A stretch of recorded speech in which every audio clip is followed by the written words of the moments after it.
Hello, আসসালামু আলাইকুম। কেমন আছেন আপনারা সবাই? ভালো আছেন অবশ্যই। আমিও ভালো আছি আলহামদুলিল্লাহ। আজকে আমি আরেকটি নতুন ডিজাইন নিয়ে এসেছি, আর আপনারা তো অবশ্যই এটি দেখে বুঝতে পারছেন যে এটা আসলে একটি গোলাপ ফুল ডিজাইন।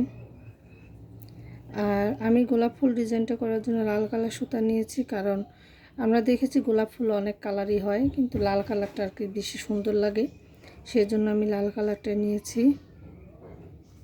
আর আমার ডিজাইনটি যদি আপনাদের ভালো লাগে তাহলে অবশ্যই আমার চ্যানেলটি সাবস্ক্রাইব করবেন, আর সাবস্ক্রাইব করার সময় পাশে থাকা বেল আইকনটি ক্লিক করবেন, তাহলে আমি নতুন কোনো ভিডিও আপলোড করার সঙ্গে সঙ্গে আপনারা পেয়ে যাবেন। আর ভিডিওর এই পর্যায়ে অবশ্যই আপনারা একটি লাইক দিতে ভুলবেন না। আর শীঘ্রই ফুল ভিডিওটি নিয়ে চলে আসব আপনাদের সামনে। ততদিন আপনারা সবাই ভালো থাকবেন, সুস্থ থাকবেন। আল্লাহ হাফেজ।